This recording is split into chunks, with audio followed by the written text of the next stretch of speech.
Good morning, ninth class. So, in today's lecture, we will not be revising what we have done in the last week. Instead, we will be starting with the new chapter of chemistry. And in this session, like for the last two chapters of chemistry, we will be doing chapter 3 and 4 both together. Because both the chapters are related to the atoms, its structure, its components, its discovery, all of those things. So we will be doing the chapter in the combination and you will be doing that as well.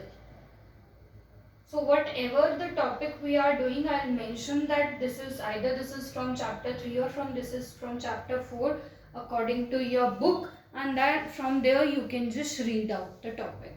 Why I am doing both of them together? Because I want to follow a complete sequence. Like what is atom, who discovered atom first, who discovered electron, proton and neutrons in a chronological way. In a chronological way means in a time duration, like which part of the atom got discovered first, who discovered, how he discovered, and later on we will go to the components of atom, how they function, what are different elements, what is the electronic configuration, and all those extra things. So before doing what the basically atom does, we will see how the different components of atom got discovered. In your book, all the discoveries are given in the chapter number 4. So first I'm doing the chapter number 4, right? So what is atom? Atom is the smallest unit of the matter. Atom is the smallest unit of matter. If I talk about solids, if I talk about liquids, if I talk about gases, all these type of matter is made up of atom. The smallest unit of all these matters is atom, like on all the living organism it's cell. So atom is the cell of matter. You can say in that way. Atom is the cell of matter. Clear? You can just remember it in that way. So who discovered atom? So the first idea of the atom was given by Democritus. The first idea of atom was given by Democritus in 450 BC. But later on this idea was forgotten, ignored, or not discovered much, or not accepted. The theories are not like given anywhere. But later on in 1800, John Dalton gave the theory of discovery of atom. He analyzed the idea of Democritus, like what is atom, what could be the smallest unit of the matter, and from there the credit of the discovery of atom was start giving to the John Dalton. But initially it was Democritus. Okay. So John Dalton, while describing the atom, gives some viewpoint of his about the atom, which is stated as Dalton atomic theory. His point of view, his evolution about the atom, his discovery about the atom is named as the Dalton atomic theory. What he said basically? The very first point he said was all the matter is made up of atom. The very first point is the definition of atom only, that all the matter is made up of atom. Fine. Second thing he said, these atoms are indivisible. These atoms are indivisible. You cannot divide them. Later on this thing got like proved wrong, but till the time Dalton said that the atom is indivisible, you cannot divide them. Along with it, he said you cannot see the atom with the naked eyes. You cannot see them with the naked eyes. You have to use a compound microscope for that. The first atom was basically observed in the bark of a tree. The first atom was discovered, sorry, that was a cell. Sorry for this one. So you cannot see the atom by the naked eyes. So the 2 points is all the matter is made up of the atom, or the atoms are the smallest unit of all the matter. Second, the atoms are indivisible, you cannot divide them and you cannot see them with the naked eyes. Third point, he said all the atom of given element is identical in mass and properties. What it means? I am rubbing this portion. If I am having oxygen as an element, either I will consider oxygen in India, in US, in Australia, everywhere this oxygen is having the same mass and the same property. This is what he was saying. Hydrogen के atom को आप कहीं भी consider कर लो, कहीं भी world के किसी भी पार्ट में, किसी भी गैलेक्सी में, कहीं भी उसकी प्रॉपर्टी और उसका मास सेम रहेगा. ये कहा था Dalton atomic theory.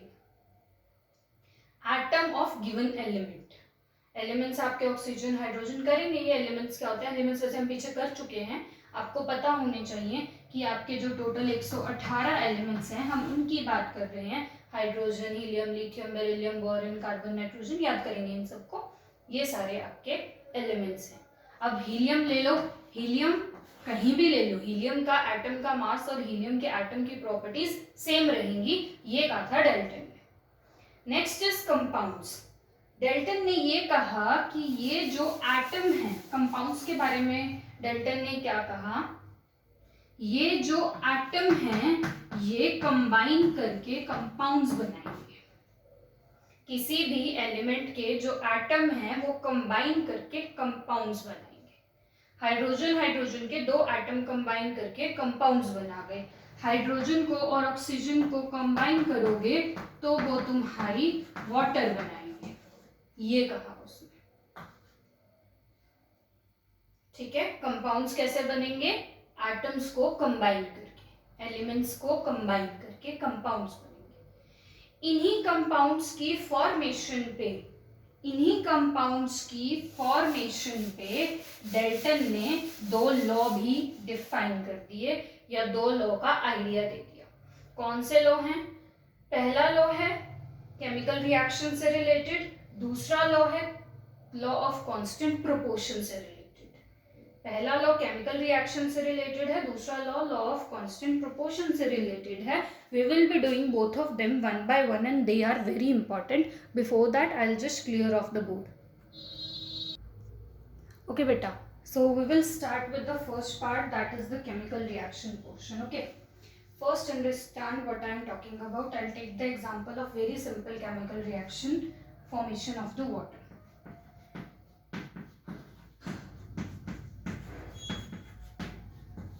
This is the reaction for the formation of water. I'll tell you the meaning of each and everything over here. First is the H2 part, that is hydrogen gas. If I write H, this means hydrogen atom. What it means? Hydrogen का एक atom. ऐसे 2 atom combine करके बना गए hydrogen का एक compound, या इसे आप कहोगे गैस. जो आपके सॉलिड, लिक्विड, गैस ये सब एग्जिस्ट करते हैं, ये या तो कंपाउंड की फॉर्म में एग्जिस्ट करते हैं, या आपकी जो हीलियम है जिसे कंपाउंड बनाने की कोई ज़रूरत नहीं होती. देखेंगे क्यों नहीं होती आगे चैप्टर में. याद रखना, ये पॉइंट मैं आपसे पूछूंगी कि मैंने बताया था या नहीं बताया था. वो कंपाउंड नहीं बनाते, वो ऐसे ही नेचर में एग्जिस्ट कर लेते हैं. यहाँ पे हाइड्रोजन के 2 एटम मिले और इन्होंने बना दिया एक कंपाउंड हाइड्रोजन गैस का. रिएक्शंस में देखो, ये जो H2 यूज हुआ है, कितने यूज हुए हैं? 2. ऐसे ही 2 ऑक्सीजन के एटम मिले, ऑक्सीजन गैस का एक मॉलिक्यूल यूज हुआ. ऐसे जब ये कंबाइन करते हैं इन्हें मॉलिक्यूल्स भी कहते हैं. इन्हें क्या कहते हैं? मॉलिक्यूल्स या कंपाउंड फॉर्मेशन. कंपाउंड फॉर्मेशन में जनरली आपको यूं दिख जाता है कि H2O एक कंपाउंड है, NH4Cl एक कंपाउंड है. इनको आप मॉलिक्यूल भी बोल सकते हो. हाइड्रोजन गैस का एक मॉलिक्यूल, ऑक्सीजन गैस का एक मॉलिक्यूल, हाइड्रोजन गैस के 2 मॉलिक्यूल्स. ठीक है, molecule is basically formed by the combination of atoms only. Okay, अब आपको ये बात समझ आ गई कि हाइड्रोजन गैस का एक मॉलिक्यूल में 2 हाइड्रोजन के एटम हैं, हाइड्रोजन गैस के ऐसे ही 2 मॉलिक्यूल में 4 हाइड्रोजन के एटम हो गए। ठीक है, तो ओवरऑल इस रिएक्शन में आपने क्या यूज किया, आपने यूज किए 4 हाइड्रोजन के एटम, आपने 4 हाइड्रोजन के एटम यूज किए, राइट, और ऑक्सीजन के 2 एटम यूज किए। उससे आपने बना दिया वाटर, उससे आपने क्या बना दिया, वाटर। इधर देखो, ऑक्सीजन के आगे 2 ही लिखा है, 2 ही एटम्स इधर इस साइड भी आए बन के। हाइड्रोजन के इनको मल्टीप्लाई करते हैं, ऐसे कभी भी लिखा हो इनको मल्टीप्लाई करते हैं, 2 2 जा 4। तो हाइड्रोजन के 4 ही एटम हुए इधर, 4 एटम इधर थे, 4 एटम इधर हुए, ऑक्सीजन के 2 इधर थे, 2 इधर हुए, मतलब total number of atoms on the both the side of reactions are same. This is what this law says. Mass जो इधर है, सपोज हाइड्रोजन के एटम का मास है x, एक एटम का मास है x, 4 का 4x हुआ, इधर भी 4x हुआ, ऑक्सीजन के एक का है y, तो 2 का 2y हुआ, इधर भी 2y हुआ, तो मास क्या रहा, सेम रहा। ये चीज कही थी डाल्टन ने कि जब भी कोई केमिकल रिएक्शन होगी तो वो law of conservation of mass को फॉलो करेगी। Mass will neither be created nor be destroyed, it will just change from a molecule to a compound और a compound to a molecule. Hydrogen gas अलग exist करती, oxygen gas अलग exist करती, इससे better दोनों ने मिलके वाटर बना दिया। सिर्फ कंपाउंड से मॉलिक्यूल से कंपाउंड, कंपाउंड से मॉलिक्यूल बना है, मास तो सेम ही रहा है। केमिकल रिएक्शन के कंसेप्ट में डाल्टन ने ये बोला कि जब भी केमिकल रिएक्शन होगी तो एटम्स की रीअरेंजमेंट होगी, एटम्स की रीअरेंजमेंट होगी, और मास बिफोर रिएक्शन और आफ्टर रिएक्शन आपका सेम रहेगा। ये था केमिकल रिएक्शन से रिलेटेड डाल्टन का point.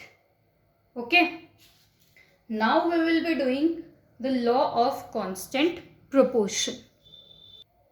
Now we will see the law of constant proportion, how it will work. I have just considered the same reaction. अब आप में से बहुत सारे बच्चों के दिमाग में ये आ रहा होगा कि यहाँ हाइड्रोजन के 2 मॉलिक्यूल्स की क्यों जरूरत है। ये सारी बातें हम हायर क्लासेस में सीखेंगे या नेक्स्ट चैप्टर में या नेक्स्ट पार्ट में सीखेंगे कि ऐसा क्यों होता है। ठीक है, पॉइंट क्या है लॉ ऑफ कांस्टेंट प्रोपोर्शन का, वो ये कहता है कि वाटर के मॉलिक्यूल को बनाने के लिए, H2O को बनाने के लिए, अगर मैं एक H2O का मॉलिक्यूल कंसिडर करूं, इसको बनाने के लिए 2 हाइड्रोजन एटम चाहिए, एक ऑक्सीजन एटम चाहिए एक मॉलिक्यूल को बनाने के लिए, वही 2 को बनाने के लिए 4 और 2 का रेशो चाहिए। तो लॉ ऑफ कांस्टेंट प्रोपोर्शन ये कहता है दुनिया में कहीं भी चले जाओ, दुनिया की कोई भी टेम्परेचर प्रेशर की कंडीशन लगा दो, वॉल्यूम की कंडीशन लगा दो, ये 3 कंडीशंस हैं जो रिएक्शंस को इफेक्ट कर सकती हैं। बट कुछ भी कर लो, कैसे भी चेंज कर लो इन तीनों चीजों को, वाटर जब बनेगा वो इसी कॉम्बिनेशन से बनेगा। वाटर की फॉर्मेशन जब भी होगी वो 2 हाइड्रोजन और एक ऑक्सीजन की कॉम्बिनेशन से ही होगी। ऐसा नहीं हो सकता एक हाइड्रोजन ले लो, एक ऑक्सीजन ले लो, 3 हाइड्रोजन ले लो, एक ऑक्सीजन ले लो, 3 ऑक्सीजन ले लो, एक हाइड्रोजन ले लो, नहीं। हाइड्रोजन के एटम एंड ऑक्सीजन के एटम, बात सुनना ध्यान से, हाइड्रोजन के एटम एंड ऑक्सीजन के एटम की रेशो जो रहेगी वो 2:1 ही रहेगी, वो 2:1 ही रहेगी। गैस मॉलिक्यूल्स की बात कर लो, गैस मॉलिक्यूल में भी आपका सेम ही रहेगा, 2:1 ही रहेगा। यहाँ पे देखो 2 मॉलिक्यूल बनाने के लिए वाटर के 2 मॉलिक्यूल्स हाइड्रोजन गैस के लगे और 1 मॉलिक्यूल आपका ऑक्सीजन का लगा। दुनिया में कहीं भी चले जाओ, 2 हाइड्रोजन गैस के मॉलिक्यूल आए तो आपका एक ऑक्सीजन का मॉलिक्यूल बहुत है 2 H2O को फॉर्म करने के लिए। क्लियर? तो लॉ ऑफ कांस्टेंट प्रोपोर्शन ये कहता है the ratio of the atoms and the molecules will remain same for the formation of the compound. And ये बहुत क्लियर है, अगर यहाँ 4 है तो यहाँ 2 हो जाएगा और यहाँ पे भी 4 हो जाएगा, मतलब रेशियो सेम रहनी चाहिए। अगर इस पूरी रिएक्शन की रेशियो देखूं मैं तो 2:1:2 है, ये दोनों रिएक्टेंट्स की हैं, ये प्रोडक्ट की है। तो ये सारे पॉइंट थे जो law of constant proportion and Dalton atomic theory ने दिए थे एटम की डिस्कवरी पे। क्लियर? सो नेक्स्ट क्लास में इस टॉपिक को या आगे टॉपिक को कंटिन्यू करेंगे। Till the time prepare your notes well and do the question answers of the last chapter as well. Thank you so much.